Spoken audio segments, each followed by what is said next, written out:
Hoy nos espera una exploración, creo que fascinante del lenguaje, de este universo de palabras que usamos todos los días. Sí, y es que a menudo usamos términos como lengua, lenguaje, habla, incluso idioma, un poco como si fueran lo mismo, ¿no? Exacto. Y bueno, tenemos aquí una fuente audiovisual que me pareció muy clara, que busca justamente poner un poco de orden en estos conceptos. Ujú. Así que nuestra misión hoy es desentrañar juntos estas diferencias clave, basándonos solo en lo que nos presenta este material. Me parece perfecto. Así que, bueno, vamos a sumergirnos. Son 5 los conceptos que la fuente pone sobre la mesa: lingüística, lenguaje, lengua, habla e idioma. 5 conceptos clave. Listos. Vamos a intentar aclarar cómo funciona esta maquinaria increíble de la comunicación humana, según esta explicación. A ver, empecemos por el principio de todo. La ciencia que lo estudia. ¿Qué nos dice la fuente sobre la lingüística? Mira, la fuente la presenta como la disciplina científica que se dedica a estudiar el lenguaje humano. Pero hace una precisión importante. Se enfoca específicamente en el lenguaje articulado. Ajá, el lenguaje verbal, digamos. Eso es, el que construimos con sonidos y significados combinados. Y aquí, justo aquí, introduce 2 componentes esenciales de este lenguaje: el significado y el significante. Significado y significante. Suenan un poco abstractos al principio, ¿verdad? ¿Cómo los define la fuente para que podamos agarrarlos bien? Es que es fundamental entenderlos. Según el material, su unión es lo que forma el famoso signo lingüístico. El significado, fíjate, es la parte conceptual. Es la idea, la imagen mental que tenemos asociada a una palabra. Ujú. La fuente usa un ejemplo que es muy claro. Si pensamos en perro, el significado no es un perro específico ladrando, sino el concepto abstracto, o sea, las características: mamífero, cuadrúpedo, cánido, animal doméstico. Ah, vale. Es como la ficha mental que tenemos para perro, con todas sus características, digamos. Entiendo. Y entonces el significante, Es la palabra en sí, los sonidos. exactamente. El significante es la parte perceptible. Es la huella acústica, la secuencia de sonidos, o si lo escribimos, de letras. Siguiendo con perro, pues el significante sería la cadena sonora P-E-R-R-O. Ya veo, es como la etiqueta sonora o visual que le ponemos a ese concepto. Y lo que la fuente subraya como, bueno, como fascinante, es esta unión que es inseparable entre algo puramente mental, abstracto, el significado, y algo físico, perceptible, el significante. O sea que van siempre juntos. Siempre. Aunque, ojo, la conexión entre un significante específico, como los sonidos P, R, R, O, y su significado, el concepto de perro, es arbitraria. Arbitraria, ¿cómo así? Bueno, que no hay nada en los sonidos P, R, R, O que obliga a que signifiquen perro. Podríamos haberle llamado de otra forma, y en otras lenguas se llama de otra forma. Pero una vez que una comunidad lingüística establece esa conexión, Ah, claro. se vuelve esencial, inseparable, para poder comunicarnos, ¿verdad? Una vez que la comunidad acuerda que es perro, esa etiqueta sonora P-R-R-O queda pegada al concepto. Vale, creo que tenemos una buena base con la lingüística y su objeto, el signo lingüístico. Ahora, si la lingüística estudia este lenguaje articulado, ¿qué nos dice la fuente sobre el concepto de lenguaje en sí mismo, con mayúscula, por así decirlo? Aquí la fuente da como un salto conceptual importante. Presenta el lenguaje, así en general, no como un sistema concreto, sino como una facultad. Una facultad. Sí, una capacidad que es inherente y, ojo, exclusiva de los seres humanos.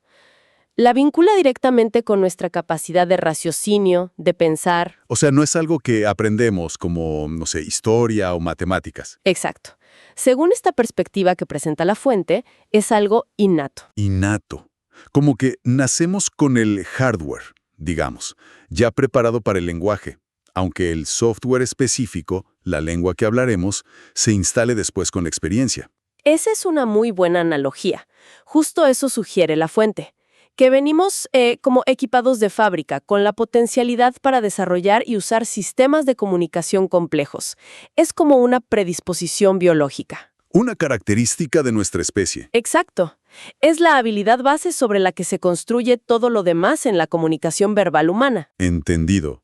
el lenguaje como nuestra capacidad biológica universal. Pero claro, esa capacidad universal no explica por qué yo hablo español y otros hablan, no sé, japonés o suajili. Supongo que ahí es donde entra el siguiente término clave de la fuente, la lengua, como la diferencia del lenguaje. Precisamente, ahí está el punto. Si el lenguaje es la capacidad general, la lengua es la manifestación concreta y social de esa capacidad. La fuente define la lengua como un sistema específico de signos. Un sistema. Sí, un conjunto estructurado de signos lingüísticos. Recordemos, significado más significante. Y, muy importante, las reglas para combinarlos. Y este sistema es compartido y utilizado por los miembros de una comunidad lingüística determinada. Como el español, el inglés, el quechua. El francés, el lenguaje de señas de un país, todos son ejemplos de lenguas distintas. Cada una con su propio inventario de signos, sus propias reglas, su gramática. Es el código común que permite a un grupo entenderse. El código compartido. La fuente mencionaba también algo sobre que la lengua reside en la parte mental, psíquica. ¿Podemos profundizar un poco en eso? Suena intrigante. ¿Quiere decir que la lengua no está en los libros de gramática, sino en nuestras cabezas? Exacto. Esa es la idea que transmite el material. Sugiere que la lengua, como sistema abstracto, existe sobre todo en la mente colectiva de los hablantes. Mente colectiva. Sí, es el conocimiento compartido, muchas veces implícito, de ese vocabulario y esas reglas gramaticales. Antes de que alguien diga una frase, ese sistema ya existe como una posibilidad, como un potencial en la mente de la comunidad. Entiendo. Por eso es social, porque es compartido, y es psíquico o mental, porque es un conocimiento abstracto, no es un objeto físico. Los libros de gramática, intentan describir ese sistema, pero el sistema en sí vive, digamos, en la competencia lingüística de los hablantes. O sea, la lengua vive en la mente colectiva, como un acuerdo tácito y súper complejo de cómo funciona todo para comunicarnos en, por ejemplo, español. ¡Qué potente! Vale, tenemos la capacidad innata, lenguaje, y el sistema mental y social compartido, lengua. Pero claro, todo esto tiene que materializarse de alguna forma. ¿Qué pasa cuando efectivamente usamos ese sistema? Cuando abrimos la boca y decimos algo. Supongo que ahí es donde entra el cuarto término, el habla. Justo ahí. El habla es, según la explicación de la fuente, la realización concreta. Es individual y es física. Es el acto de usar el sistema de la lengua. Ajá. Si la lengua es el conocimiento abstracto de las reglas y los signos, como saber jugar al ajedrez, digamos. ¿Sí? El habla es la partida concreta que juegas en un momento dado, con tus movimientos específicos. Implica seleccionar palabras del sistema, eso es lengua, combinarlas según las reglas, también lengua, y fundamentalmente el acto físico de fonar, de articular para producir los sonidos. Claro, por eso la fuente insiste en que el habla es individual.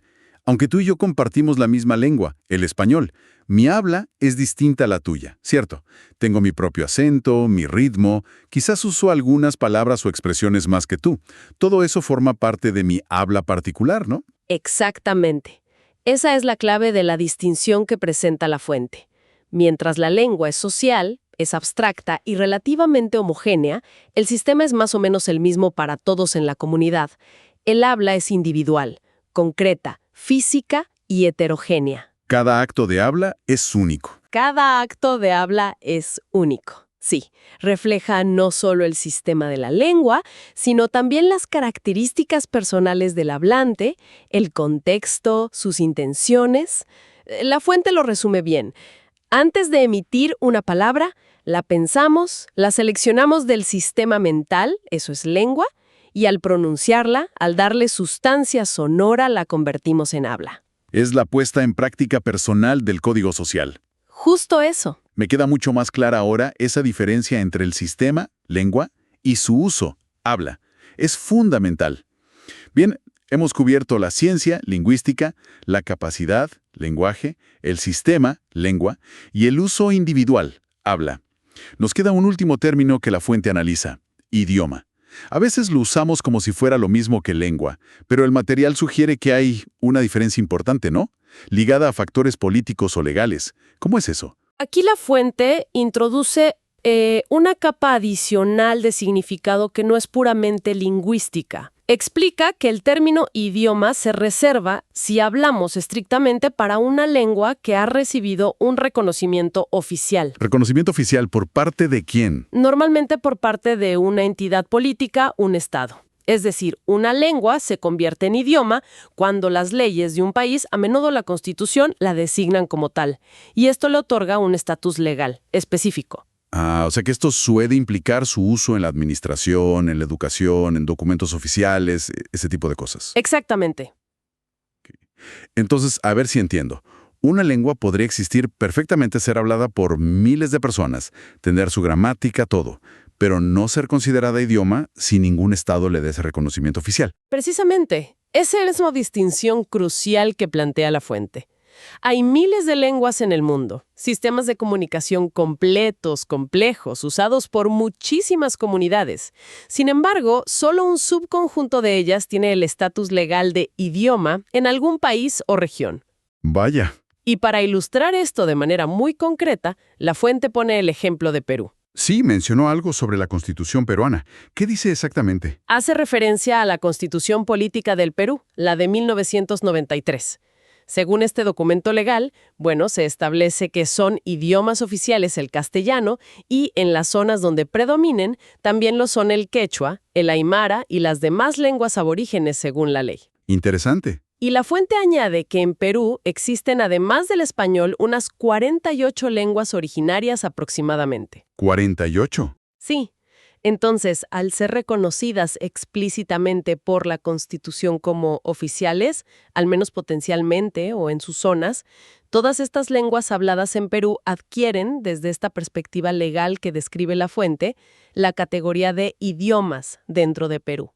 Vaya.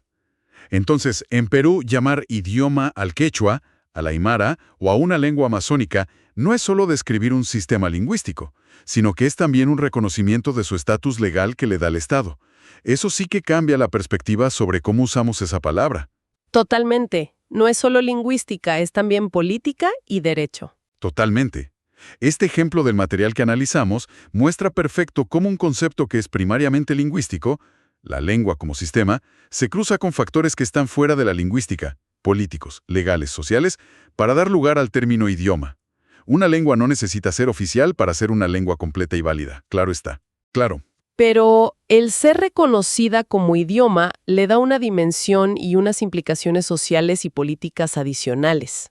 Fascinante. Creo que después de este recorrido las piezas empiezan a encajar mucho mejor. A ver si logro armar el rompecabezas completo con lo que nos dice la fuente. ¿Podríamos intentar una síntesis rápida para asegurarnos? Dale, a ver. Tenemos la lingüística como la ciencia que estudia todo esto. Luego, la base de todo es el lenguaje, que sería nuestra capacidad humana, innata, universal para comunicarnos. La facultad. Exacto, la facultad.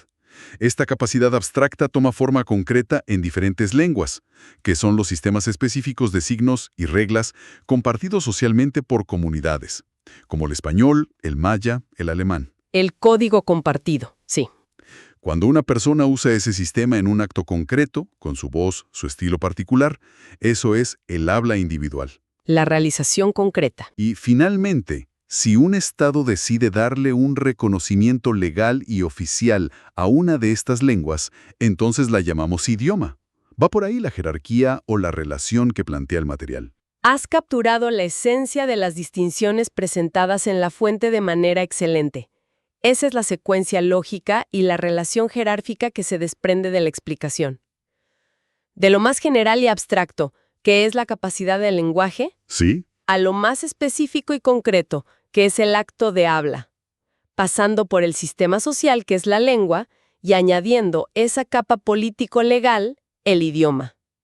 Comprender estos diferentes niveles, la capacidad biológica, el sistema social abstracto, el uso individual concreto y el reconocimiento oficial, es fundamental, como bien señalas, para analizar con más precisión cualquier fenómeno relacionado con cómo hablamos y nos entendemos. O a veces no nos entendemos. O a veces no nos entendemos, exacto. La verdad es que esta exploración, guiada por la fuente que analizamos, sí que ayuda a poner orden. En el día a día es fácil usar lenguaje, lengua, idioma, casi como sinónimos, ¿no? Pero detenernos a pensar en estas diferencias que marca la fuente nos da una apreciación mucho más profunda de la complejidad que hay detrás de algo tan aparentemente simple como conversar. Sí, es todo un mecanismo funcionando ahí debajo. Totalmente. Absolutamente. Y es una complejidad que tiene implicaciones reales, fíjate.